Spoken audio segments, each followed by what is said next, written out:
What's up, everybody? I'm Andrew Mahone here with my friend and testing partner, Natalie Shampay. We've got an awesome video for you guys today, start of the new year, 2018. We are going to be reviewing the top 10 decks from 2017. I had Natalie's help compiling the list. We deliberated quite a bit. Natalie helped crunch the numbers and do all that stuff because I don't know how to use the internet, so... but anyways, yeah. So she used the internet, helped find results and things like that, and you know, we deliberated and kind of argued back and forth for a little while, and we're able to put together a list of the top 10 decks of 2017. Natalie, why don't you start us off with what number 10 was? So we put Darkrai decks at number 10, Darkrai Breakpoint, Turbo Dark or Darkrai Giratina, both of them are pretty similar. It really did consistently all year in the 2016 and 2017 season, and it ended up winning Anaheim Regionals 2017. And yeah, the deck remained a force all season, and it's actually good and expanded still. So, right. Yeah. Yeah, Turbo Dark is still being played today, yeah, and expanded. It's still really good, especially with that Darkrai GX. Yeah. That can, you know, bring energy back from the, you know, from the discard pile into play. And then it was being played all the way up. Like, I played against some people playing it at Nats, too. Right, like with the Gardevoir in it, the 1/1 Gardevoir line. Right, at the North American International Championships. I didn't think the deck was too great then, but, like, I mean... It was pretty... Like, it was a surprise, but it still did well. I think it did day 2'd. Yeah. Like, some good players were playing it. I know I played against it in a later round at the North American International Championships. So, that's Darkrai, Turbo Dark. Some of them were being played with what, the Giratina? Yeah, the Giratina. That was more towards the beginning of the year, I think, though. Right. And, you know, pros are playing it with Giratina. You could put the Double Dragon on Giratina, and that would boost Darkrai's Dark Pulse attack by 40, you know, just for attaching 1 energy, so that was pretty cool. Also gave you an option to shut down Vespiquen decks even further. So definitely a good deck all around. It played Fighting Fury Belt too, right? Yeah, I played Fury Belt, like Max Elixir, all those things. Right. So it gave Darkrai a huge 220 hit points. It was a lot to take down for many decks. At number 9, we have Buzzwole Lycanroc. Now, I vied to get this deck on the top 10. It deserves it. I think it deserves it. It hasn't won anything. Right. It's pretty new. But, you know, as far as, like, you know, this is the most recent set released, you know,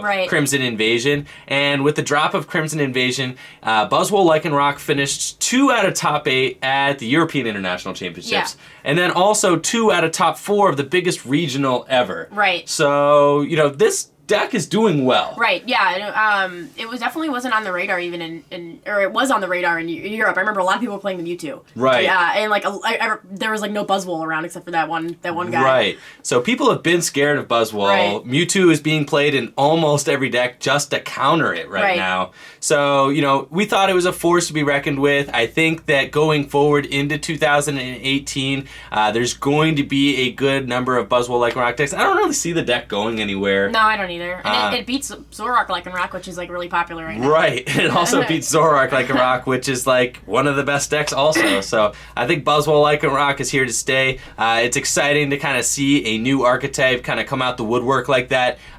You know, posting up some great results, you know, right as soon as it, you know, it's kind of birthed into existence. Yeah. Lycanroc GX, one of the strongest cards in standard format right now as well. So that's it for number 9. Moving on to number 8. What do we got, Natalie? We got Vespiquen. Vespiquen. It at the end of the last year really tore it up. It really did consistently well up until even up until Sun and Moon. We thought, you know, Decidueye would kill it off, but it still ended up getting a first place at Wisconsin Regionals, the last regional of the year. Right.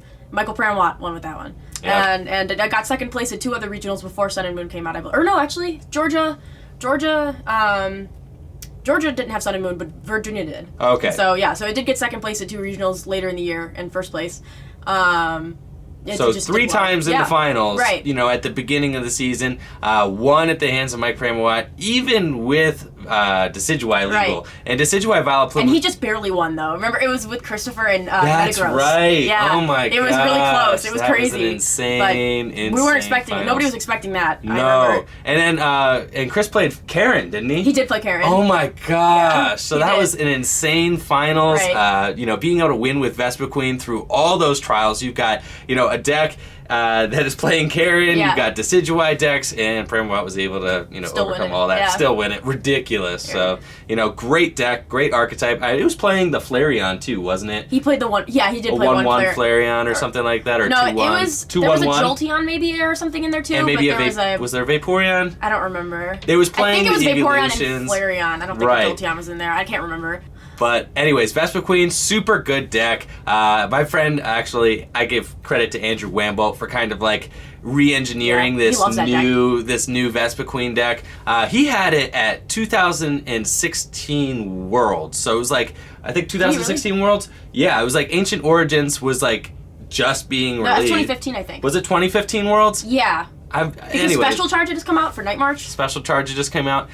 He had it at like one of the World Championships, whatever World Championships it was, where Ancient Origins was just being dropped. He had the deck already sleeved up, and everybody was like, "Battle Compressor's rotating." It was 2016 Worlds because Battle Compressor was rotating. I thought he played Greninja, and it was legal. He did, but he had it like he had it ready. Okay, he had it ready. So after we like scrubbed out of Worlds at 2016, he was like, he had Vespiquen sleeved up, and we were all like, "Listen, Wambo, Battle Compressor's rotating. This deck is trash now." And he was like, no, it's going to be really good. Yeah. And it's still pretty good and expanded too. Yeah. He did get top 16 in Orlando. Right, he did. So my confusion, Ancient Origins didn't just drop. It was Battle Compressor was rotating. That's why it was like, so Vespiquen had been around. It had actually just won Nats that year, I think, right? Like it did. A Night March Vespiquen. The Night March Vespiquen. Yeah, so it had just won Nats that past year. But Andrew Wamble had it sleeved up, ready to go with acro bikes in it. We were like, this is going to be bad. And unknowns, and then Klefkies. We were all like laughing about it at first, but then it became, our top 8 deck of 2017. Right. It's really good, so I was able to go the distance. At the number 7 spot, we've got the infamous Zork Lycanroc. Zork Lycanroc, it has earned 31% of the CP at Memphis. So at the biggest regional championship ever held, it literally earned like a third of the total championship points. The total championship points. It might be day 2 CP only. I can't. Something like that. It's on PokeStats. It's actually the only like the 5th most of that, or the 5th highest take a deck that like takes that much CP from somebody or some event. Do you have any idea like how many were in day 2 Zork? Like it felt like it was like a third of the field. Remember. It really did. It was. I mean, there were 4 in top 8. Right. So it was half of top 8. Yeah. Of the biggest regional ever was Zork Lycanroc. Zork Lycanroc feels a little bit, maybe preemptive putting it this high on the list, but it has done really well. That was really impressive. I think that's why it was very impressive. But I think Zork Lycanroc, I think it's a deck that could be countered though. Yeah. So like I don't know if it'll have the staying power that maybe an archetype like Buzzwole Lycanroc will have. I think Buzzwole Lycanroc is maybe a little more resilient, where Zork Lycanroc's like a great meta call. Because I think that there are ways to work around Zork Lycanroc, and it was just like an under-countered deck for that tournament. It's consistent. It is consistent. Zork is super good. Right. Yeah. So. Lycanroc is super good. There's really not not a lot that you could do to counter it. And then obviously, Mike Primowatt did win, the biggest regional ever. Yeah, it took up half the top 8 and half the top 8, pretty dominant showing there. So it earned our number 7 spot for most impressive decks of 2017. What do we got at number 6, Natalie? We have Greninja. I kind of argued for this a little bit higher than towards the bottom because it survived the rotation when everybody said it wouldn't at the beginning. Do you remember? Because we were losing Dive Ball, Silent Lab. Everybody was like, "Yeah, it's done." It's still, it's still a deck. It did get second place at Hartford Regionals. There's some controversy surrounding the player that plays it a lot, but it still does well in general. It's also like a 90X deck. That's pretty 90X GX deck. That's pretty interesting. It's also only one of like 3 break cards that I've ever seen play. Been good, yeah. Like ever. Right. We got Greninja Break, Zork Break, and Trevenant Break. And Greninja Break is obviously the best break, one. Kind of too. All right. Those are like the big 3. Yeah, there's not a lot else. But really, Greninja trumps all the other ones. Right. I mean, the other ones have maybe seen some fringe play here and there, but like, Trevenant and Expanded, okay. And it's very interesting, the whole giant water shuriken and stuff. That mechanic is just cool. I felt like this deck was crafted by Pokemon, and they were like, by God, we are gonna make a break deck work. Right. And this one's gonna be really good. Do you remember the old Greninja that did 3 for the same thing, and how hard we tried to make that good. Oh my gosh! Right? Yeah. But this is clearly a way better version. A really good, it's just a really good archetype, crafted, like every single part of the deck has like a useful, mechanic going on. Frogadier can water duplicates, Greninja, can shut off abilities, and then obviously Giant Water Shuriken, amazing sniping ability.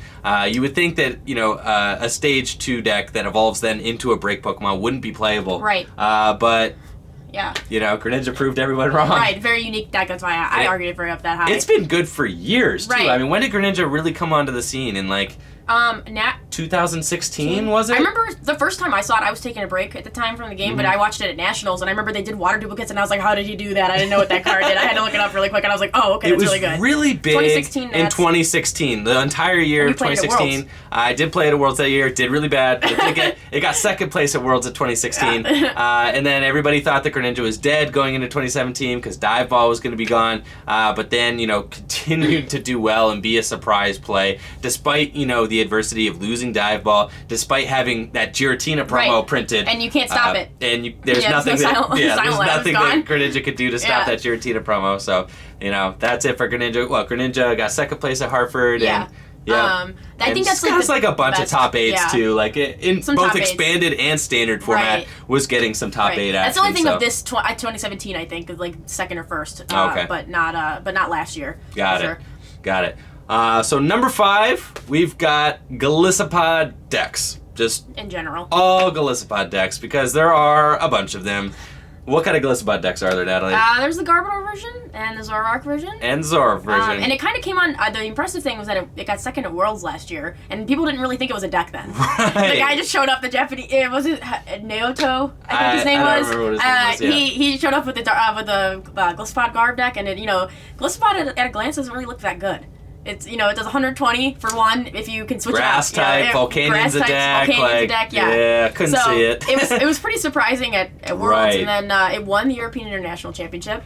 Golisopod Zork. Tor and Riclev won it. Golisopod Zork. Smaller Golisopod line. Right. It's like a 3-2 line or something. Yeah, it's more of a Zork deck with Golisopod in it. Right, but it's featuring still, Golisopod, he's in there, right. And it got second place at Memphis. Azul played it. Azul beat me at a top 4 at Memphis, with Golisopod Gardevoir. And he wasn't even playing the more traditional Golisopod deck that we had seen in the earlier parts of 2017 with Golisopod and Trashlands Gardevoir that played the Rainbow Energies.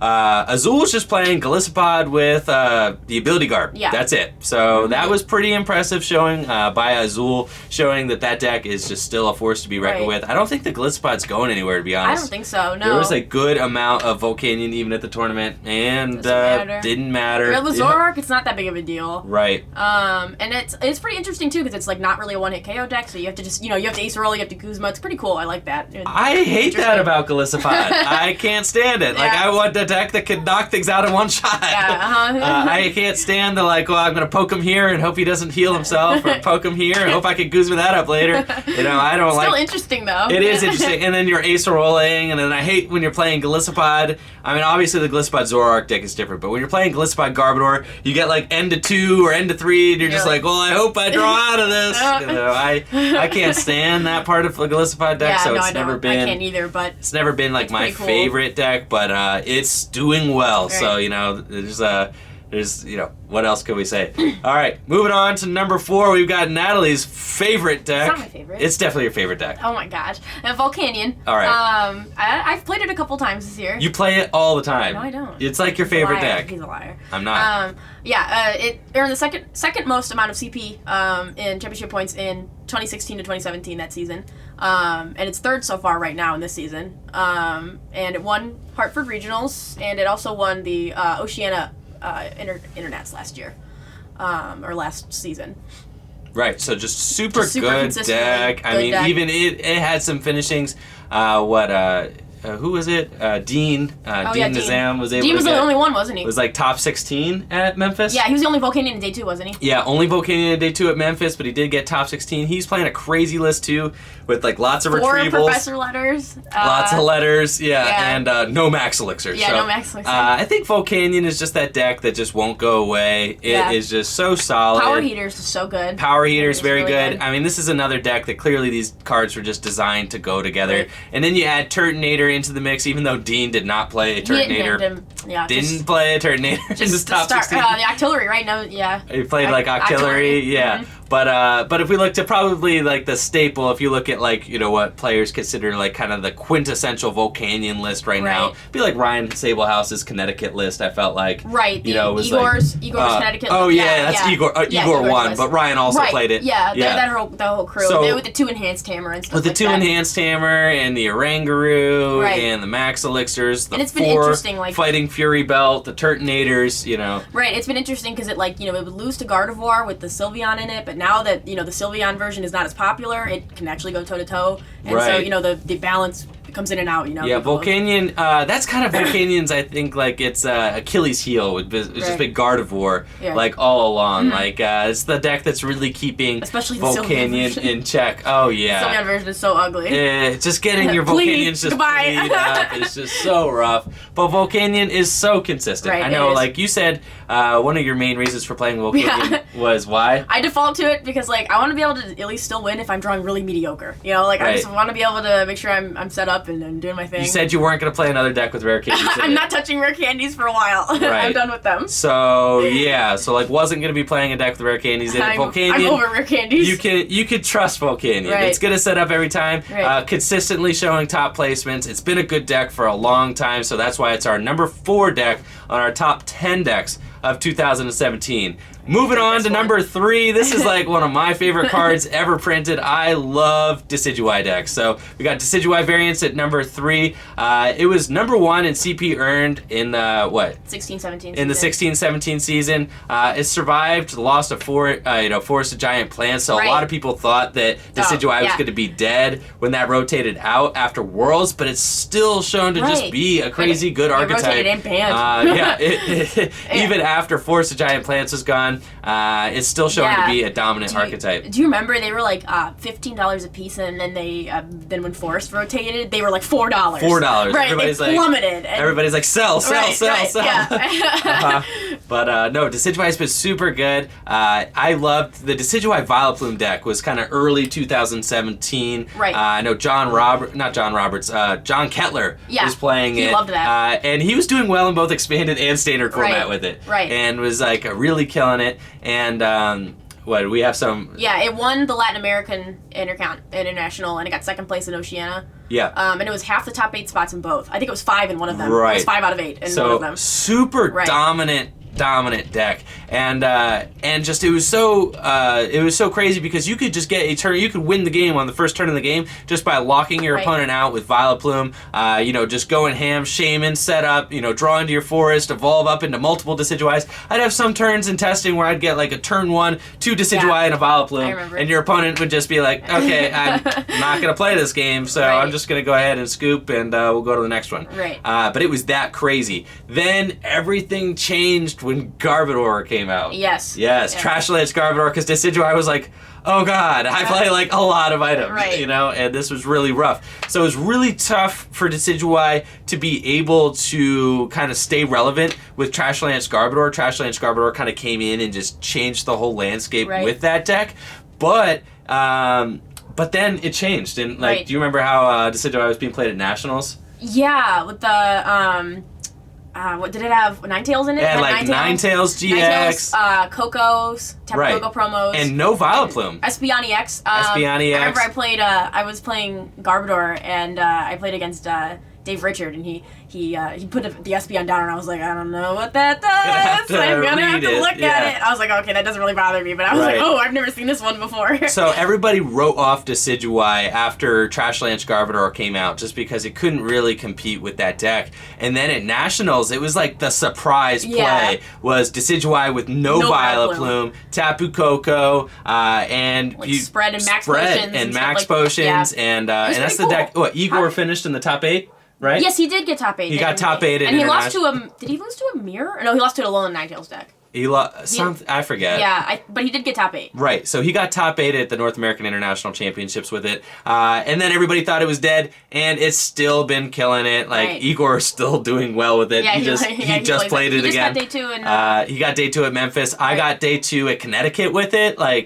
playing the new Alolan Ninetales, the non-GX version, and now it doesn't even play. How is it being played? It's with Zork. Oh, with Zork, right. And now it's being played with Zork GX. Mm-hmm. So it's taken on a whole new form. No more Ninetales, in with the Zork. Right. And now the deck's totally nuts. I mean, just being really able to draw, whatever cards you want. So Decidueye, number 3 deck. Great deck. Great archetypes. Really survived a lot of adversity in 2017. And who knows? I mean, still looking to be a strong deck heading into 2018. Cool. Number 2, what do we got, Natalie? I have Gardevoir. Gardevoir GX. Yeah.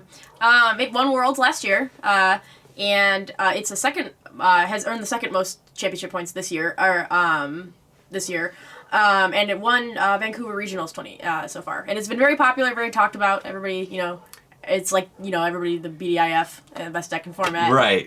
For a while. Broken Vor, and it also has changed quite a bit. At first was Sylveon. I remember we messed around with the non-Sylveon version, though, at the beginning of the year. Right. I played an Alolan Ninetales with the non-GX, and I to try to beat Metagross, because everybody's playing Metagross to try to counter it. But, the Sylveon version, and then everybody shifted to this Max Potion version. Right. And it's been pretty interesting. The deck has just been so good. Really Gardevoir good. GX is just it's one of the best GX cards probably ever printed. Right. And the cool thing about Gardevoir GX was just that it had that Twilight GX. So then it countered the Garbodor decks, which were so rampant. Right. I mean, Trashlands, Garbodor. We had Versus Seeker in format. People were like, how do I even contain my items? I can't, you can play all your items down and be like, all right, goodbye. There they all go. And 0. And then Garbodor is just comes in just like 200 for 1 energy. Right. And would just beat everything. So then Gardevoir GX was a deck that could be built like the other decks, use Versus Seeker effectively, use these trainers effectively, or use these item cards effectively, and then just shuffle them all back in with Twilight GX, and then just beat Garbodor decks. So it was a really big, kind of check to Garbodor, because Garbodor was just destroying for that period of time. Right. It had come out right at the end of that season. Right. And So, Gardevoir heading into 2018, looks like it could be, faltering a little bit. But, I mean, the card is just so good, you can't write it off. Right. Yeah. It seems to me like Metal is just getting a lot of hype and a lot of support heading into the Prism set that's coming out. But I feel like they just played their own Solgaleo. Maybe Metagross will play their own Solgaleo. Guardy will play their own Solgaleo. Yeah, maybe so they have no weakness. Guardy will play their own Solgaleos. They don't have. I couldn't see it really going anywhere, because the card is just so good. I mean, card is very you good. Attack extra energies, you do a ton of damage. You get to play Gallade too. You get to put all your cards back. Playing Gallade. You could use that Premonition with Abyssal Hand. I mean, you could. So once that whole machine gets set up and going, so there's not a lot that could take it down. It's just a great deck, great card, and I agree with Natalie. I don't think that you could write it off heading into 2018, despite all of the metal decks that look like they're going to be. They're like, oh no, we need to bring this in. Let's bring all these metal cards. So that's pretty cool. But like we said, Gardevoir GX number 2 deck, and it's the number 2 deck because it's one of the only decks that can keep our number 1 deck of 2017 in check. Drampa Garbodor. It won the North American International Championships at the hands of Tord Reklev. Had a totally revolutionary list with 4 Lele in it. Right. Just a consistent... No surprises. No surprises. Beat stick deck. Yeah. I mean, Drampa, one of the best GX cards ever printed. Big Wheel GX, Righteous Edge, Berserk for 180. Just a totally great, consistent GX card that just dealt consistent high amounts of damage. Remember Team Magnet early on. Base? Oh yeah, you played Team Magnet Secret Base. Tord didn't even play it though. Yeah. Tord just played Rainbow Energies. Yeah, some weird to card. power up his Drampa. But Drampa was great. Garbodor just picked up the pieces where Drampa would fall off after the beginning of the game. Garbodor comes sweeping in after your opponent, puts all those items in the discard pile. 200, whatever. And I really argued for number one. We first was between Guardian and I thought maybe Guardian could be number one. Natalie was like, you know what? I think my main argument was because it just changed the whole way that the game was played when they printed Trashlanch Garbodor.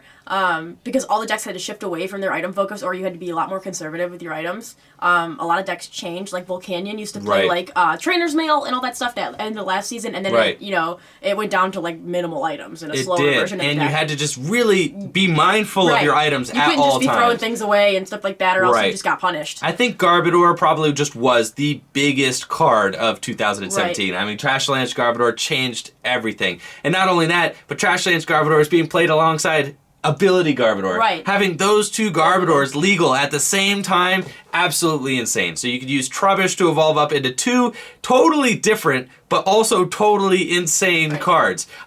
Shut down abilities with one Garbodor, punish your opponent for playing items with another Garbodor, slap Drampa in there just because he's one of the best basic GX Pokemon ever printed, and you have a beautiful deck. Right, and it's just, it went, all the decks used to have like a turbo engine and stuff like that based on a ton of items, and it really had to like change. It took a whole, different direction after that. Right.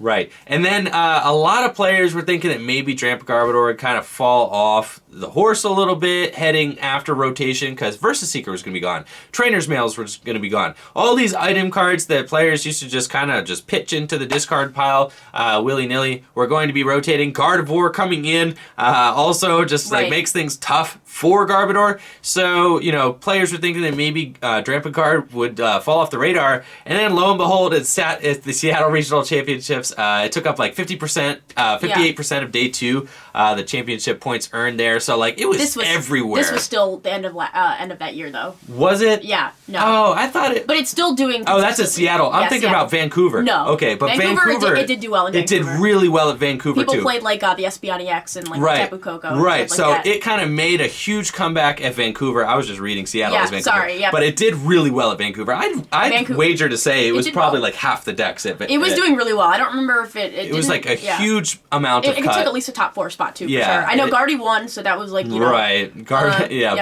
it took a huge amount of that cut. So Drampa Garbodor showed that it could still be relevant in a format with less items, and still with Guardy. So that's why it's our number 1 deck of 2017, and that wraps it up for our list. So thank you guys for joining us here on Darium's Competitive Pokemon, and just hearing us out for our top 10.